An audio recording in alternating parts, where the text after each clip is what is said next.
everyone, and welcome to a new video in this computer networking tutorial. So I have already made a lot of videos for this computer networking tutorial series. So do watch my other videos also, like those will be very helpful. And if you have not subscribed to my channel, do subscribe to my channel and keep watching videos and keep providing me feedback. So in this video, I'm going to discuss about transport layer multiplexing and demultiplexing. So in the previous video, I gave you an introduction of transport layer, like what are the functions of transport layer and how transport layer is different from network layer. And also I gave a summary of difference between TCP and UDP. Okay, in this video, I'm going to focus on multiplexing and demultiplexing in transport layer. So what is multiplexing and demultiplexing? We will understand that with the help of example. First, let's just go back to the socket programming and recap some of the basics of that. A process communicates with transport layer through sockets. That's what we have seen, right? That's the use of sockets. Each socket is binded to a port number. So, okay, I'm telling you that, okay, we have already discussed this in socket. So I have also made videos on socket programming. So like there are 3 videos on that. So in that I have discussed this. And now each socket is binded to a port number. And of course, each socket is binded to a IP address and a port number. Now server ports are like server ports binding are fixed. Like typically those are some standard port numbers. Like for HTTP, the port number will be 80. For HTTPS, the port number will be 443. Similarly, if you're using SMTP, I don't remember the port number, but yeah, there will be some standard port number for SMTP and other standard protocols. A client port is like whenever you are creating a server socket, typically you bind that server socket to a fixed like port number like this 80 or 443. But when you are creating a client socket, the port number is typically selected by the kernel itself, by the system itself. You do not have to manually bind the client socket to some port number. But there can be multiple network processes running on a server or a client system, right? On the, let's say you have a simple client server model here. You have client machine, you have server machine. Of course, on both the machines, there can be multiple network process running. What does multiple network process mean? That means we have multiple sockets on both of the machines. That means we have multiple ports on both of the machines, right? Now, how does transport layer deliver the data to the correct socket, right? So let's say if I want to send some data from source to destination, right?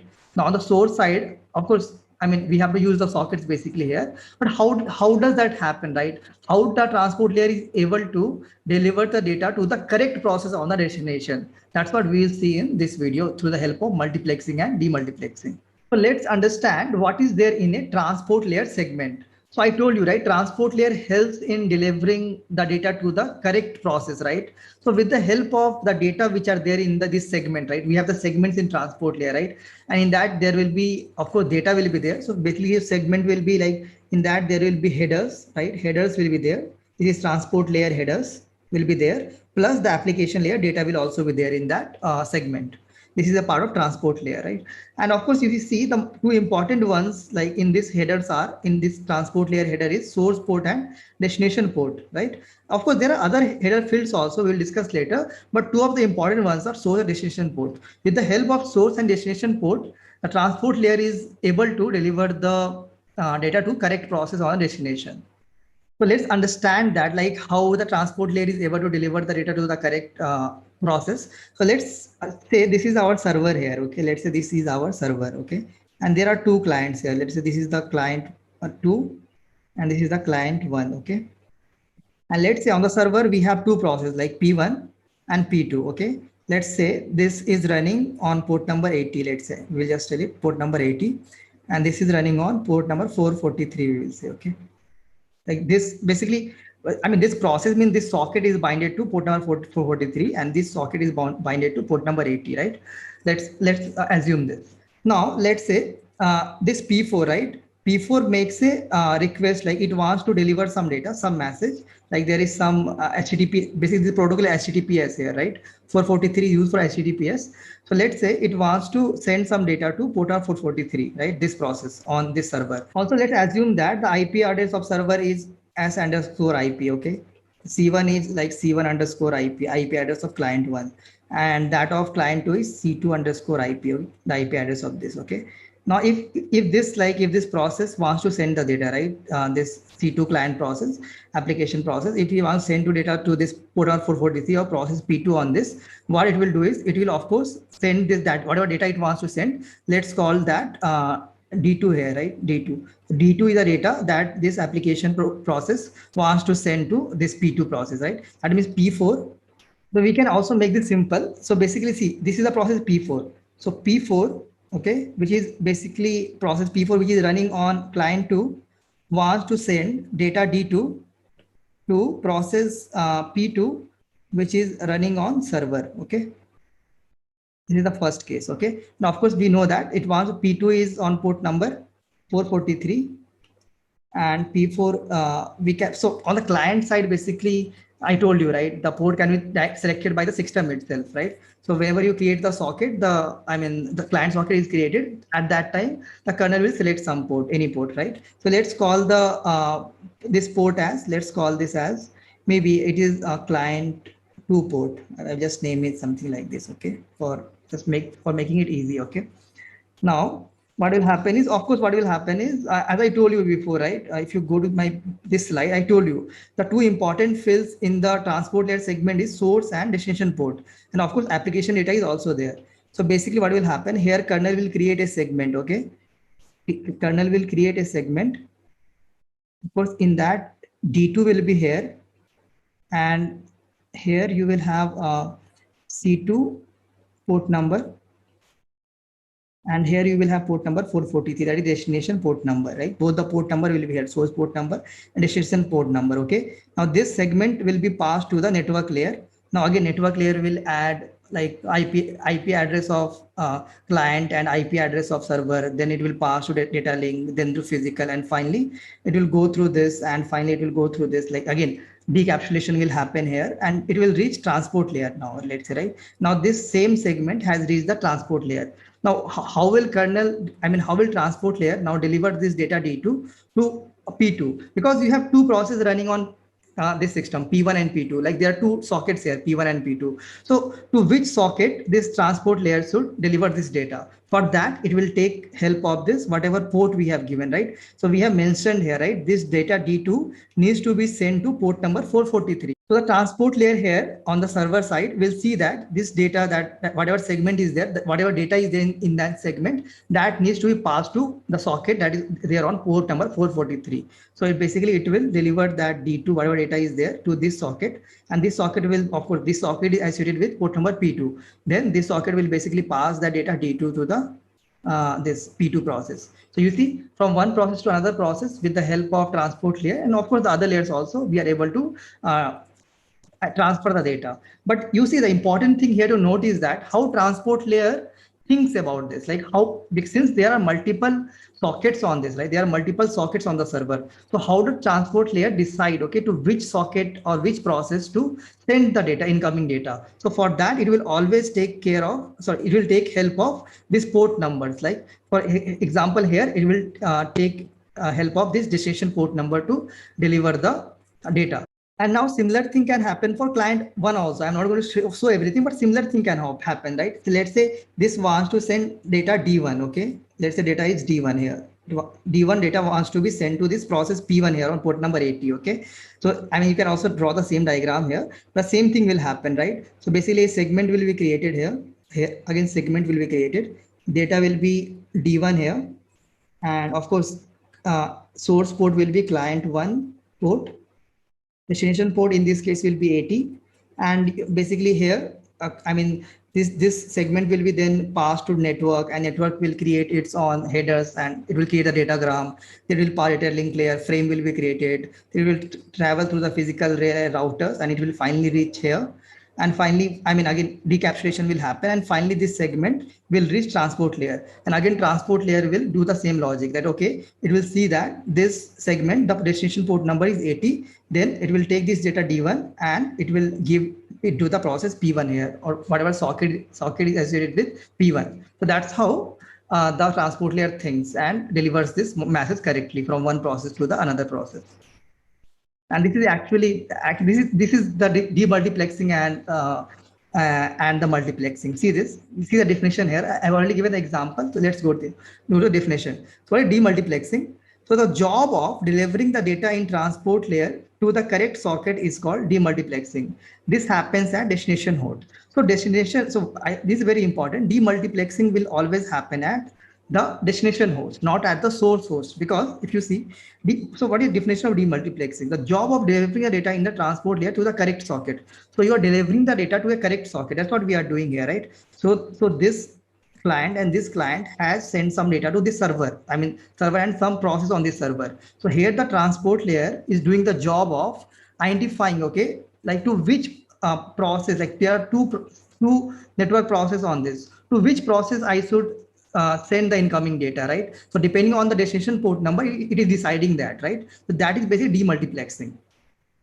Now, what is multiplexing? Multiplexing is very simple. The job of gathering data chunks at the source host. Basically, this will happen. Multiplexing will happen at the source host from different sockets, encapsulating each data chunk with the header information that will later be used in demultiplexing. That's what. See, I mean, the first thing which I did here, right? This was multiplexing. So on the source, what I was doing? So I was basically creating a segment. In that segment, I was mentioning the source port number, destination port number. So very transport level, you doing that. It was doing both of this. It was mentioning the source port number, destination port number, also the data here. So it was encapsulating everything, right? So that was, and if you see, this is very helpful. Like whatever encapsulation is done here, this is very helpful by decapsulation, because in the decapsulation, transport layer, I mean, sees this data, which port number and everything is there to decide to which process it should deliver the data. To create segments, that's what we created segments there. Passing the segments to a network layer is called multiplexing. So basically, in easy way, I will say multiplexing is basically kind of creating the segments on the source, okay, creating the segments and passing this segment to the network layer, okay, so that network layer can then transfer this segment to the, I mean, process on other machine or other host. That's what is basically demultiplexing, right? Creating the segment and passing that network layer. So what demultiplexing? Demultiplexing is basically opposite of this. So here we are creating segments. So what in the demultiplexing, what we are doing is we are decapsulating the segment. So the segment has reached here already, but then in the segment, it will look at the destination port number, and according to that port number, it will deliver the data to the correct process on that system, correct network process on the system. Now what we'll do is we will see multiplexing and demultiplexing first in the case of UDP and then in the case of TCP. Like both are a bit different, as you will see. Like of course in both the case,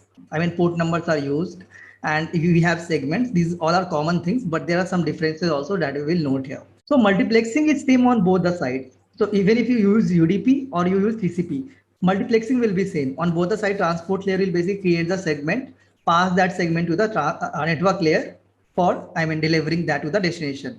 So multiplexing will be same, but demultiplexing will be different on both the sides. We will see that. So let's discuss about demultiplexing in UDP first. So if you remember from the client server UDP program that we have written before, so I have some videos on that. You can watch that. So in that, of course, for the client, we have done this, right? We have created the client socket and we have basically used sock underscore dgram. That is, this is for UDP. This is a UDP socket, and then we have binded. So of course, I mean, in the client, this is optional. Either you can bind it or either you can leave it. Like if you know that, okay, some port is free, okay, then you can bind it to that port. Like here we have binded on port number 19157 and host is host A, basically IP address of host A or host name of host A, okay. On the server side, you also create a server socket. Again, in the same way, server socket is created. And here binding is kind of mandatory. I mean, because I told you in server side, the port numbers are like standard ones. So you need to bind it. So here we have binded this server socket to 46428, right? Now servers I written, right? Servers are binded on well-known ports and here the binding is optional. Okay? Now let's see this diagram. So I will explain you like how demultiplexing happens in case of UDP. So here we have created the socket, right? That is host B, comma, port number here of this is 46428. Okay, this is the socket here, okay, on server. Okay, on the client side, the socket is host A, host A. Then the port number is 19157. Okay, So now when this host A, that is the client here, when the client process wants to send some data using UDP protocol, of course this socket is already created. So what it will do is, of course it will call the, if you remember this socket, once this socket is created, it will use as client will use as dot send to function, right, to whatever data it wants to send. Let's call that data, and it will also pass the what is the server IP address, like what is server IP address and port number to which it wants to send the data. It will mention it here. So here it will be host B, comma, server port number is 46428. Okay. So it will use the send to function, which is a kind of system call.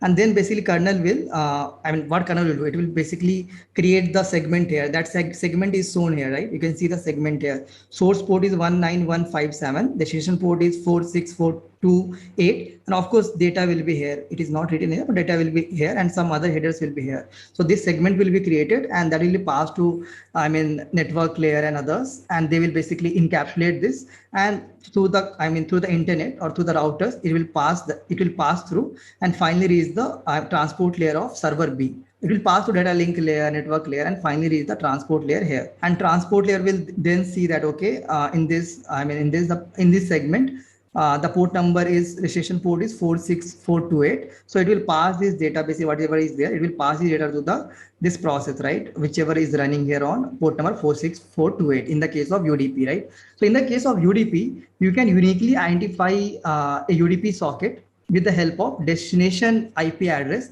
and destination port number. That is, this is the host B, this is the destination IP address, and this is the destination port number 46428. So this is enough for identifying, okay, to which socket you want to send the data. This is enough. See this line, two segments have different source IP ports. Okay, there are two segments. Now both have different segments and different source ports. Okay, but if they have the same destination IP and same destination port, in case of UDP, they will be directed to the same socket. That's why I told UDP socket can be uniquely identified by the destination IP and destination port number. Now let's take the example, understand this. So let's say we have two different client sockets, right? So one is on, I'm just taking an example, host, let's say call this host C something, and the port is something like 12345. Okay, is the one of the client socket. Another one is, let's say host D is running on port number 12346. Okay. Now both of them want to send the message to, basically same destination and same, let's call the destination as host B here. Okay. And the port number is 46428. Okay. Like basically these are two client process, and basically both are client sockets or both client process. And both are, if we see here, the host is also different and port number associated with both the clients is also different. But if both of them wants to send the message to the same socket, right? If both of these both of these are client sockets, if both of these client sockets wants to send the message to the same server socket, in case of UDP, then only this information is enough, right? Host B and the destination IP and destination port number. So if this is there, both will be able to deliver to the same socket on the destination. Now you ask what's the use of source IP port? Like, okay, those are basically used in the journey, right? In the back journey. So when the server B wants to send some data, again, let's say this host A has sent some data to server. Now if server wants to send some data to the host A, in that case, of course, this will reverse, right? Now the source port will become 46428 and destination port will become 19157. So that's the use of source IP and source port number. Similarly, in the network layer, right? In a network layer, destination address will change now. Destination address will be the address of host A, and the source address will become the address of server B. When in the backward journey from server B to host A. That's why the source IP address and source port number are also useful. But let's discuss about TCP multiplexing and demultiplexing. Okay. So of course, again, I have shown you the code for TCP client and server program. Okay. This is a client program. It will create the socket, but it will use sock_stream here for TCP socket. Now, after the client socket is created, so we have the option, either we can bind this client socket to some port number and some IP address, but in terms of client, just leave it to the kernel itself or system itself.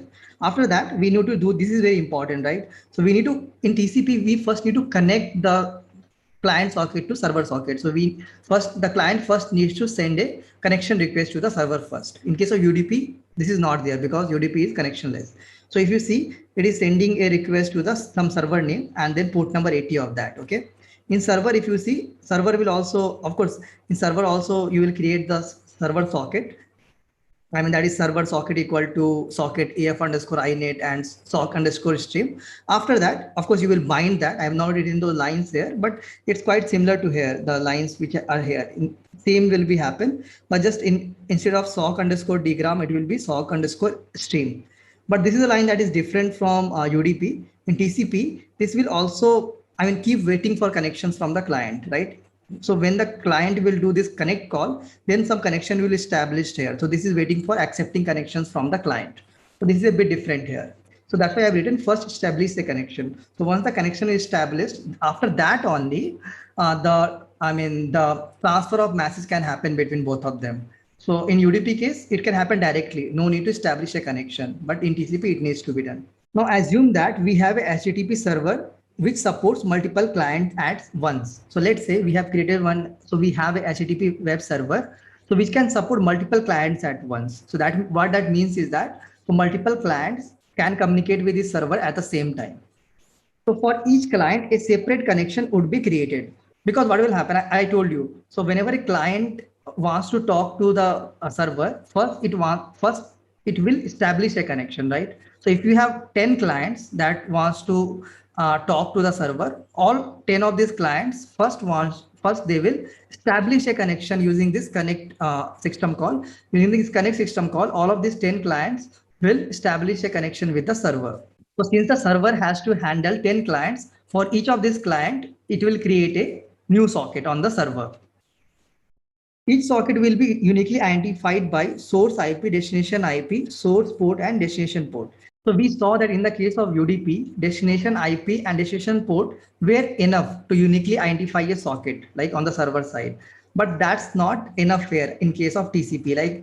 But in case of TCP, there are 4 important elements here: source IP address, destination IP address, source port number, destination IP address. With the help of four of this, you can uniquely identify a socket on the server side. We'll see the example here. With the help of this diagram, we will understand how demultiplexing happens in case of TCP, which is very, very important here. Okay, let's see the scenario here. So here we have of course one web server, and of course here we have a web server running on port number 80, which can support multiple clients. Okay, then we have 2 client hosts. One is the host C here, and one is the host A here. Now host C, if you see, it is basically it is having 2 connections to this web server, right? As I told you, web server can support multiple clients, so there are 2 connections here, right? And in case of host A, there is only 1 connection from this. So of course, I told you in TCP, first you have to establish a connection. After establishing a connection only, you can send the data. So you can see there are 3 important data also here. Like this is for the first connection from host C. Okay, this is for the second connection from host C, and this data is for the connection from host A. Okay, like source port is given like for the. So of course here you have 2 clients, right? So I mean, you can call this maybe C1 client. This you can call C2 client. Okay, and for C1 client, you can see that what is the source port number 7532. Some port number decided by the system. For destination port for this is 80. It wants to talk to this web server. That's why destination port number 80. Source IP is C. Of course, the source IP will be C here. Destination IP is that of B. Okay. Similarly, for this, if you see, this is another client on host C. So source port number is a bit different, 26145, but destination port is same. Source IP also same. Destination IP is same as this of this client. In case of host A, again 26145 is there. You see, 26145 is here also. 26145 is here also. Both are same source port. Okay, but of course both are on different machines. On the same machine, of course, it can never happen that one socket can have 2 different ports, but on 2 different systems it can happen. Okay. Now destination port is again 80 here, and again it wants to connect with the web server B. Source IP is A here, destination IP is B here. You have 3 different data here. Okay, for 3 connections here. Okay, now let's see. Okay, we have 3 connections here, so let's name them. Okay, what are the connections here? So this is C1, C2, and let's call this is client 3. Let's call this. Okay, we just name it C1, C2, and C3. So if you see, just we will name it on this side. So this one goes to last one. So So basically, this one is for client 3. Okay. Now this one goes to the first one. So this is for client 2, and then this will be for client 1. Okay, the middle one is for client 1. So basically, see, each client has to first establish a connection. That's what I am saying, like which connection is for which one. So of course there was initially you will have only one socket. This is the socket, right? This is the web server socket that is basically binded on server B and port number 80. So this is your socket. But when you are establishing a connection, for each connection, this socket will then again create new sockets. And if you remember correctly, right, in the when we were discussing the TCP program, TCP socket program, do go to that video. And if you had seen the output, right, you'd have seen that a new socket is created and connection is established, right? So whenever a client connects to the server, you would have seen in the netstat output, there was new entry for connection established. That's what we are seeing here actually. So that's why we have 3 different sockets here. Like this is the socket for client 2, this is for client 1, this is for client 3. And of course, with each socket, there will be different. So of course, since this web server is multi-threaded in the sense that like it can serve multiple clients at once. That's why it's multi-threaded, right? So for each one of them, you have new thread, like, or new, you can also call as new process also. Okay. For each of the connection, you have new process here, like 1, 2, 3, like this process is for C3 connection. This is for C1, C2. Okay. Now, in this case, what will happen in the demultiplexing, you cannot just use the destination IP and the destination port for differentiating between sockets. Let's try to do this. What we did in case of UDP. So let's say this is the client 3, right? Here, if you see the destination IP is what is destination IP? Destination IP is B. Okay. What is the destination port number is 80. Now, can the transport layer only use this data to send the data? I mean, whatever data is there in this C3 client to the right socket, right? To the right connection. Can it do it? The answer is no. Let's say this transport layer, okay, you will see that, okay, the IP address is B. Okay, of course, we are on B, right? It knows that. Now you will see port number 80. Okay. Now, of course, since this web server is multi-threaded, it cannot just send it to 80, right? It's not, the connection is established. So it has to send this data to that connection, right? That is established between the server and the client. To that connection, it has to, or to that socket, it had to send this data. So for that, this just telling that destination port number is not enough, because here all of these sockets are differentiated, like not this socket, this is port number 80, but all these 3 ones, C1, C2 and C3 socket that are here on the server side, all of those are differentiated on the basis of what? Now, if you see the sockets here, like this socket C3 is associated with 4 things. Okay. So of course, this C3 is because of port number 80 itself, right? So I mean, the connection has been established by this client 3 on port number 80 on and this server B. So it already has the information B and 80. Okay. So this is the IP address of the server B and port number on which web server is there.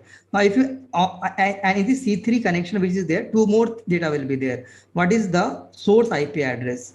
The source IP address for C3 will be A. Okay. What is the port number? Source port number? It is 26145. Okay. Now, basically, this will uniquely identify this C3 socket that is there, right, for client 3. Similarly, for C1 also, C2 also, these 4 things will uniquely identify. Even if you remove one of this from this, then the transport layer will not be able to make the decision to which of these 3 connections it should send the data. Okay, that's why you have to use these 4 elements to differentiate between all the.